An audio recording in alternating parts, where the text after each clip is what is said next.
आज supreme court में एक ऐसी खबर आई है जिसने दिल्ली के लुटियंस जोन को लेकर पूरे देश की नौकरशाही में खलबली मचा दी है। नमस्कार, स्वागत है आपका ओनली न्यूज में। अब हम पूरी खबर बताएंगे कि ये मामला दरअसल कहां से जुड़ा है, भ्रष्टाचार यानी करप्शन से, और सवाल खड़ा है देश के सबसे बड़े पर्दों पर बैठे लोगों की जांच से। क्या देश में किसी मंत्री, किसी बड़े अधिकारी या कहें कि प्रधानमंत्री के खिलाफ अगर भ्रष्टाचार की शिकायत हो तो क्या पुलिस सीधे जांच कर सकती है, या फिर जांच करने से पहले सरकार से परमिशन लेनी पड़ेगी? ये सवाल जितना सीधा लगता है, इसका जवाब आज सुप्रीम कोर्ट में उतना ही टेढ़ा हो गया। सुप्रीम कोर्ट के दो जजों की बेंच बैठी थी, फैसला सुनाने लगे, लेकिन अंत में जो हुआ वो बहुत कम देखने को मिलता है। दोनों जजों की राय बट गई। एक जज ने कहा पूरब तो दूसरे ने कहा पश्चिम। इसे कहते हैं स्प्लिट वेरिडिक्ट। आखिर क्या है धारा 17A? क्या इसे लेकर इतना बवाल है, और क्या वाकई ये कानून भ्रष्टाचारियों को बचाता है या ईमानदार अफसरों को काम करने की आजादी देता है? आज इसी वीडियो में हम सुप्रीम कोर्ट के इस फैसले का एक एक पन्ना खोलेंगे। अगर आप देश के कानून और संविधान को समझना चाहते हैं तो ये वीडियो अंत तक देखिएगा। चैनल को सब्सक्राइब कर दीजिएगा और हमारे नंबर पे अधिक से अधिक हमें सहयोग करें, जो कि नीचे चल रहा है। और चलते हैं अब पूरी खबर पर। सबसे पहले हम आसान भाषा में समझते हैं कि लड़ाई किस बात की है। यह पूरा मामला है क्या, यानी भ्रष्टाचार निवारण अधिनियम की धारा 17A के इर्द गिर्द घूमता है। दरअसल पूरा मसला क्या है, हम आपको विस्तार से बताते हैं। साल 2018 में मोदी सरकार ने भ्रष्टाचारी विरोधी कानून में एक संशोधन किया था।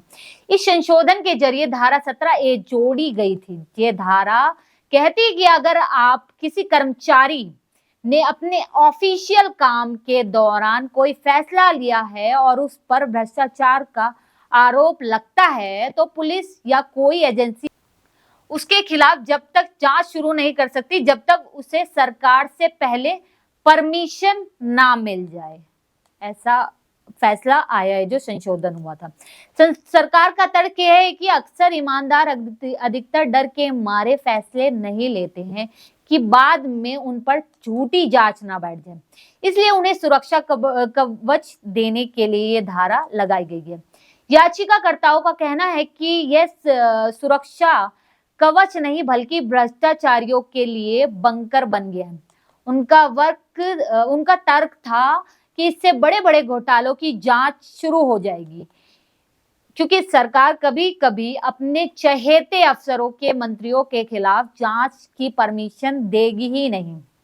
अब आते हैं आज की खबर पर, जिसमें धारा 17A की वैधता को चुनौती दी गई है। मामला जस्टिस VR नागरत्ना और जस्टिस KV विश्वनाथन की बेंच के पास था। उन्होंने क्या फैसला सुनाया, हम आपको विस्तार से बताएं। जब फैसला आया तो कोर्ट रूम में सन्नाटा छा गया। दोनों जजों में सहमति नहीं बन पाई। जस्टिस VR नागरत्ना ने बहुत ही सख्त रुख अपनाया। उन्होंने कहा कि धारा 17A का इस्तेमाल भ्रष्टाचारियों की ढाल के रूप में नहीं किया जा सकता। उनका कहना था कि यह रेस्ट्रोस्पेक्टिव नहीं हो सकती। मतलब आसान भाषा में समझिए, जस्टिस नागरत्ना का कहना है कि 2018 में ये कानून बना है तो यह सुरक्षा 2018 के बाद के मामलों पर लागू की गई। अगर किसी ने 2018 में पहले घोटाला किया है तो वह यह नहीं कह सकता कि मुझे धारा 17A का कवच दो। साथ ही उन्होंने यह भी कहा कि अगर उन्हें कोई काम ऑफिशियली ड्यूटी का हिस्सा रिश्वत लेना कभी ऑफिशियल ड्यूटी नहीं हो सकती है, यह भी कहा गया है, तो उसके लिए सरकार से परमिशन लेने की क्या जरूरत है। लेकिन दूसरे जज जस्टिस KR विश्वनाथन की राय इससे अलग थी। वे जस्टिस नागरत्ना से सहमत नहीं हुए। उन्होंने इसे कानून की व्याख्या अलग तरीके से की। इसी को कहते हैं स्प्लिट वर्डिक्ट। अब बात करते हैं उस मुद्दे की जिसकी चर्चा हेडलाइन में हो रही है। क्या प्रधानमंत्री भी इस दायरे में आते हैं?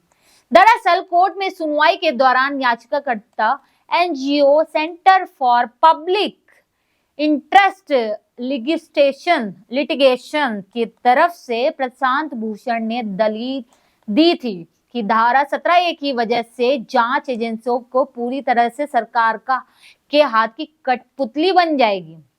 उन्होंने तर्क दिया था कि इस कानून के हिसाब से अगर प्रधानमंत्री या किसी मुख्यमंत्री के खिलाफ भ्रष्टाचार का कोई आरोप लगा तो जांच एजेंसी के पहले उन्हें सरकार से परमिशन मांगनी पड़ेगी। और भला कौन सी सरकार अपने ही मुखिया के खिलाफ जांच की परमिशन दे देगा। हालांकि सरकार की तरफ से सॉलिसिटर जनरल तुषार मेहता ने इसका पुरजोर विरोध किया था। उनका कहना था कि ये कानून किसी को बचाने के लिए नहीं बल्कि निर्दोष अधिकारियों के ब्लैकमेलिंग और झूठे केसों को बचाने के लिए है, ताकि पॉलिसी पैरालिसिस ना हो, यानी डर के मारे फाइलें ना रुक पाए। आज के फैसले में जजों की राय बंटने का मतलब कि अभी यह तय नहीं हुआ है कि यह सुरक्षा कवच कितनी मजबूत है और इसमें कितने छेद हैं। दोस्तों, जब आप सुप्रीम कोर्ट की किसी बेंच में जजों की राय बढ़ जाती है तो एक एक फैसला होना भी मुश्किल हो जाता है और मामला खत्म नहीं होता है बल्कि और बड़ा हो जाता है। अब यह पूरा मामला भारत के मुख्य न्यायाधीश के पास भेजा जाएगा। बड़ी बात यह बेंच का गठन करेंगे और हो सकता है इसमें 3 जज या 5 जज हो। हर बड़ी बेंच अब नए सिरे से तय करेगी कि धारा 17A पुरानी तारीखों पर लागू होगी या नहीं। क्या वाकई भ्रष्टाचार की जांच के लिए हर बार सरकार की परमिशन लेना जरूरी है? क्या यह कानून संविधान के अनुच्छेद 14 का उल्लंघन करता है? जब तक कि बड़ी बेंच का फैसला नहीं आता तब तक कंफ्यूजन बना रहेगा। लेकिन एक बात साफ है, जस्टिस नागरत्ना का फैसला उन लोगों के लिए खतरे की घंटी है जिन्होंने 2018 से पहले घोटाले किए थे और कानून के पीछे छिपना चाहते हैं। अब जरा इसको विश्लेषण करते हैं कि एक तरफ पारदर्शिता है और दूसरी तरफ प्रशासन की निडरता और पुलिस की खुली छूट दे दी जाए तो हम जानते हैं कि कई बार पुलिस का इस्तेमाल राजनीतिक बदला लेने के लिए भी होता है।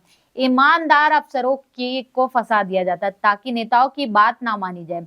उस नजरिए से देखें तो 17 एक जरूरी कदम लगता है, लेकिन इस सिक्के का दूसरा पहलू भी है। देखिए, अगर हर जांच के लिए सरकार की परमिशन लेनी पड़ी तो सत्ताधारी पार्टी के भी नेता या अफसर के खिलाफ कभी जांच नहीं हो पाएगी। विपक्ष का आरोप है कि यह भ्रष्टाचार कानून के लीगल करने का तरीका है। जस्टिस नागरत्ना ने अपने फैसले में एक बहुत महत्वपूर्ण बात कही है कि कानून का मकसद भ्रष्टाचार को रोकना है, ना कि जांच को रोकना है। यह लाइन बहुत ही गहरी है। अगर जांच ही शुरू नहीं होगी तो पता कैसे चलेगा कि भ्रष्टाचार हुआ है या नहीं? ये तो उसी के बाद पता चलेगा। सुप्रीम कोर्ट का एक स्प्लिट वर्डिक्ट यह बताता है कि मुद्दा कितना जटिल है। अब सबकी निगाहें बड़ी बेंच पर टिकी होंगी। और लेकिन आप क्या सोचते हैं? सबसे जरूरी ये सवाल है। मेरा सवाल आपसे यह है कि किसी सरकारी अधिकारी या नेता पर भ्रष्टाचार का आरोप लगने पर पुलिस को सीधे जांच करने की पावर होनी चाहिए या जांच से पहले सरकार की परमिशन लेना जरूरी होना चाहिए ताकि ईमानदार अफसरों को परेशान ना किया जाए?